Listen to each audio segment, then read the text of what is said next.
Properties of determinants. आज हम determinants की प्रॉपर्टी के ऊपर डिस्कशन कर रहे हैं। पहली प्रॉपर्टी सभी को पता है, लेकिन फिर भी सुन लें।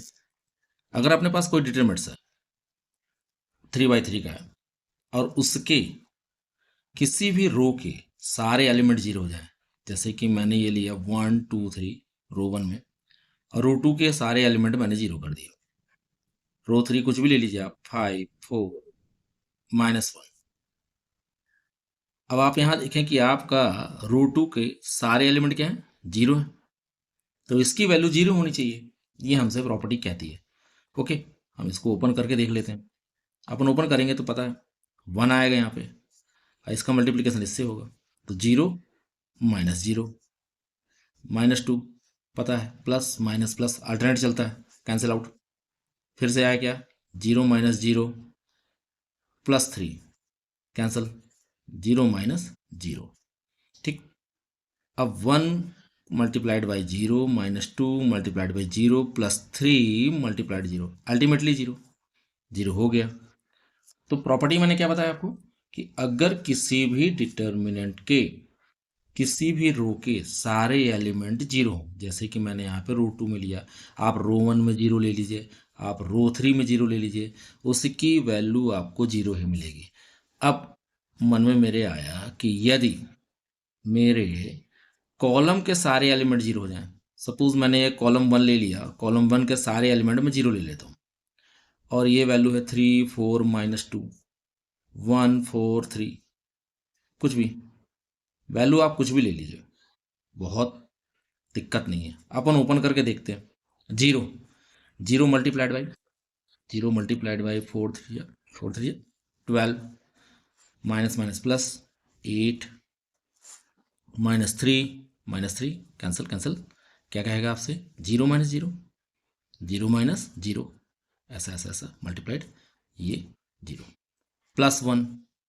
अब +1 क्या करेगा, अगेन 0 -0, क्या हुआ, 0 multiplied by 20, 3 into 0 1 into 0, ultimately 0।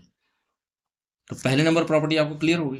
क्या क्लियर हुआ, किसी भी डिटर्मिनेंट के किसी भी रो या किसी भी कॉलम के सारे एलिमेंट यदि जीरो हैं तो उसकी वैल्यू क्या आएगी, जीरो हो जाएगी। अब अपन सेकंड प्रॉपर्टी की बात करते हैं। प्रॉपर्टी नंबर सेकंड क्या कहती है, मान लीजिए मेरे पास कोई डिटर्मिनेंट है, उसका नाम है 1 2 3, एलिमेंट है 1 2 3 0 2 1 5 0 3, कुछ भी ले लिया अपन। अब मैं कह रहा हूं कि इसकी रो कॉलम में चेंज हो रही है, तब क्या होगा, यानी रो जो है, कौन, रो चेंज किस में हो रही, जाकर कॉलम में। रो किस में चेंज हो रही, कॉलम में, या कॉलम चेंज हो जाए रो में, तो आपके डिटरमिनेंट्स की वैल्यू चेंज नहीं होती है, कोई दिक्कत नहीं होगी। अभी अपन करते हैं क्या, अभी अपन इसको ओपन करके देखते हैं। एग्जाम्पल में अपन ने जो ले लिया है डिटरमिनेंट्स, इसको अपन ओपन करते हैं। सपोज मैंने इसको ओपन किया, अभी अपन ने चेंज नहीं किया ना रो को कॉलम में ना कॉलम को रो, अभी अपन ओपन करते हैं। तो इसकी वैल्यू क्या होगी, इसकी वैल्यू होगी 6 -0 -0 0, तो 6 -0 5 2 -6, तो आया ये 6 0 2 -6 -4 -20, तो आपके पास आ जाता है -14। ये आपकी वैल्यू हो गई।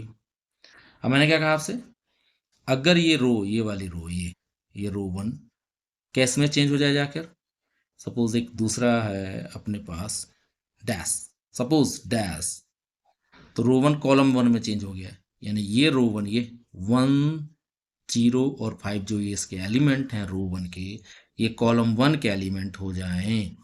रो 2, ये रो 2 चेंज हो जाए तो हो जाएगा 2 2 और 0। रो 3 चेंज हो जाए 3 1 3, ये हो गया। अब इसको अपन ओपन करके देखते हैं, क्योंकि इसमें तो कोई चेंज नहीं होना चाहिए, तो अपन ने चेंज किया, अब ओपन करते हैं। ओपन करने पर 2 3 + 6 -0 -2 कैंसिल कैंसिल, जी कैंसिल जी कैंसिल, क्या हुआ, 0 -5 +3, 3 में क्या हो जाएगा 0 -10। ओके, 6 माइनस 2 5 जा 10 हो गए ये, 3 10 जा 30 हो गए ये। अच्छा, 16 -30, मुझे तो पता है कि -14 होना है, आप करके देख लो। ये देखिए सेम वैल्यू, क्या मिला आपको? मिला क्या? मिला ये कि अगर किसी भी डिटर्मिनेंट के रो को कॉलम में चेंज करें या कॉलम को आप रो में चेंज करें तो उसकी वैल्यू चेंज होने वाली नहीं है। ये आपकी सेकंड प्रॉपर्टी हो गई। ओके, अब अपन देखते हैं property number third.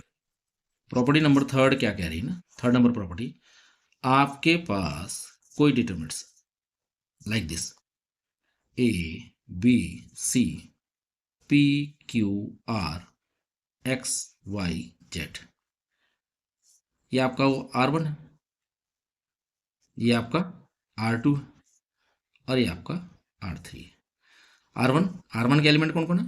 A B और C, R2 में P Q R, R3 में X Y Z। अब जो आपकी रो है, रो से चेंज हो जाए, यानी R1 कह रहा है भैया मैं यहाँ आना चाहता हूँ R2 के पास, आ जा भाई। तो अगर रो से चेंज होती है तो याद रखें वन स्टेप वर्किंग इसको कहते हैं, तो आपका माइनस का प्रॉब्लम होगा। यानी ये चला गया पी क्यू आर ऊपर चला गया, ए बी सी उसकी जगह पे आ गया एक्स वाई जेड, क्योंकि रो2 ने कहा चल भैया तू ले ले R1 की जगह, R1 ने कहा ले ले भाई, लेकिन मुझको क्या दे दे? नेगेटिव दे दे। अब आप क्या कहोगे कि नहीं अब R3, यानी R3 कह रहा है R1 से मेरे को यहाँ आना, कि आ जाए यार, लेकिन देना क्या पड़ेगा आपको? डिटरमिनेंट्स की जो वैल्यू होगी आपकी वो क्या देगी आपको? माइनस। एक नेगेटिव पहले था, एक नेगेटिव इसने दे दिया, क्यों? R3 कह रहा है मेरे को किसके पास जाना है? R1 के पास। R3 किसके पास जा रहा है? R1 के पास। चले जा भैया, एक्स वाई जेड, इससे मेरा कोई व्यवहार नहीं है, आ जा भैया। पी की आर ने उसकी जगह ले ली, क्या दिया आपको? माइनस दिया। बहुत ही बड़ी ना। मैंने अभी क्या बात बताई आपको? रो को रो में चेंज करने पर, रो को रो से चेंज करने पर आपको क्या मिलेगा? माइनस मिल जाएगा। सेम एग्जाम्पल यदि मैं सोचता हूं अगर इसके बारे में कि अभी मान लीजिए, जो मैंने पहले सोचा था, क्या सोचा था मैंने? कि a b c p q r और एक्स वाई जेड, ये तीनों हैं। अब ये आपका कौन है? C1 है, ये C2 है, ये C3 है। C1 C2 और C3। C1 कह रहा है C2 से मैं यहाँ आना चाहता हूँ, आ जाए यार। लेकिन क्या करोगे तुम? अगर C1 C2 से चेंज कर रहा है, C2 की जगह जा रहा है, तो क्या देना पड़ेगा? माइनस देना पड़ेगा। क्या देना पड़ेगा? माइनस। तो C1 के पास आने पर C1 तो चला गया C2 के पास, C1 की प्लेस में कौन आ गया? C2। P Q R A B C X Y Z। अच्छा, अब C2 कह रहा है आई एम नॉट सेटिस्फाइड, मेरे को यहाँ नहीं रहना, मेरे को यहाँ जाना। सीधे आ जा भाई, लेकिन क्या देना पड़ेगा आपको? माइनस देना पड़ जाएगा। आप कोई भी चेंज कर सकते हैं, है ना? तो C1 में तो चेंज नहीं किया ना आपने, आपका कौन आया? एक्स वाई और जेड। ये क्या आया? ए बी और सी। चलिए, तो आपको समझ में आई ये चीज कि आप रो को रो से इंटरचेंज कर सकते हैं, कॉलम को कॉलम से इंटरचेंज कर सकते हैं, लेकिन आपको क्या देना पड़ेगा? माइनस देना पड़ जाएगा। ये होगी प्रॉपर्टी नंबर थर्ड। ओके, अब property number 3 clear. Property number 4, क्या कहती है? कोई आपके पास डिटरमिनेंट्स पड़ा हुआ है, एलिमेंट है इसका 504। अच्छा, कॉपी पेस्ट कर दिया मैंने 504, ये चेंज कर दिया मैंने 1 2 3, तो क्या कहेगा? इसकी वैल्यू 0 हो जानी है। फिर से सुन लेंगे, किसी भी डिटर्मिनेंट्स के किसी भी दो रो या दो कॉलम की elements identical A to Z एक जैसे ही हैं तो उसकी वैल्यू 0 हो जाती है। ओपन करके देख लो भैया, नहीं ना आप मानोगे थोड़ी बात मेरी। तो ये हो गया 0, 0 माइनस 8, ओके, 0 माइनस 8 दिख रहा होगा, 0, 0 0 0, 15 माइनस 4, ओके, 4, 4 बाहर, गायब गायब गायब, 10 माइनस 0, अच्छा, 5 8 जा माइनस 40, 0 मल्टीप्लाइड बाई कुछ भी, 0, 10 4 जा प्लस 40, प्लस 40 माइनस 40, 0 हो गया। क्लियर हो गया ना, है ना, बोला था ना 0 होगा। अब अगर मान लीजिए आपके पास कोई है, क्या है, डिटर्मिनेंट्स है, और वो कहता है कि मेरे यहाँ पे एलिमेंट हैं 1 2 3, 1 2 3 ले लिया, और यहाँ ले लिया मैंने 420, क्या ले लिया 420, सॉरी 420, आप अपने आप को 420 मत समझिए ना, 420 है। अच्छा, क्या कह रहा हूँ मैं इसको, C2 और C3 दो, ये they are identical, then the value of determinants will be 0। मुझे पता है किसी को नहीं मानना मेरी बात, ओपन कर लो भैया, देख लो आप, जब आप देखेंगे तो आप पाएंगे कि नहीं भैया मार साहब सही कह रहे थे, है ना। अच्छा, 1 इंटू 0 कुछ भी 0, माइनस और माइनस आजकल प्लस होता है, आपके समय में मालूम नहीं, और ये प्लस और माइनस माइनस होता है। ये देखिए बड़े प्रेम से मोहब्बत से कट रहे हैं लोग, कितने आ गए, 0 आ गया। क्या समझाया मैंने, अगर किसी भी डिटर्मिनेंट के दो रो, कोई भी दो रो एक जैसी हैं, जैसे अपने पास यहाँ R1 और R2 सेम थी, आइडेंटिकल, वैल्यू विल बी 0।